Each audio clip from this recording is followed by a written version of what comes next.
แห้งเนาะนี่หลังจากเก็บแล้วนี่เบิ่งเลยนี่ได้เต็มกำมือเลยหมากมันดกแห้งเป็นปีทำอิฐหมากมันจะใหญ่กว่านี้อันนี้มันเป็นได้หลายปีแล้วก็เลยแบบหมากมันน้อยลงมาเนี่ยค่ะแต่ก็ยังดกคือเก่าเด้อ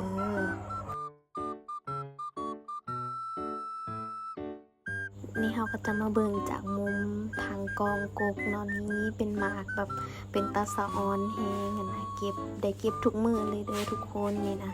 เขาเก็บมื้อนี้มื้ออื่นมันก็สูงให้เก็บอีกนี่ก็จะแม่นส่วนที่ว่าเขาเก็บบ่ทันเนาะแล้วมันหล่นตามดิน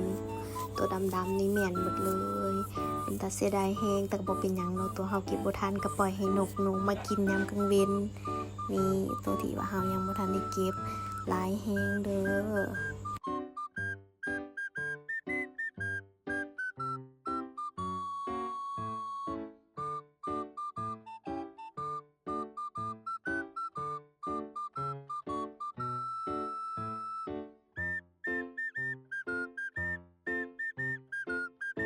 ในช่วงเวลาที่เขาเก็บหมากมอนอยู่เนาะนี่ลูกชายเขาก็มานอนท่าแบบมาถามแม่แบบนะฮักแห้ง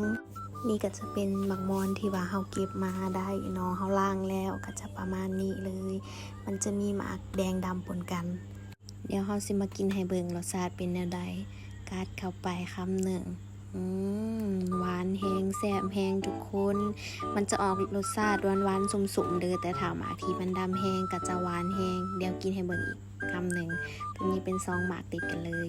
และนี่ก็เป็นส่วนหนึ่งที่เฮาไปปั่นเนาะก็สิประมาณนี้เลยอยากบอกเลยว่ากินแล้วแบบสดชื่นแห้งเนาะเดี๋ยวเฮาสิมากินตัวปั่นให้เบิ่งรสชาติแบบทั้งหวานทั้งหอมแล้วก็สดชื่นแห้งเด้อนี่เป็นแบบอีกเมนูหนึ่งที่ว่าแบบบ่แพงและก็หาได้ตามบ้านเลยทุกคน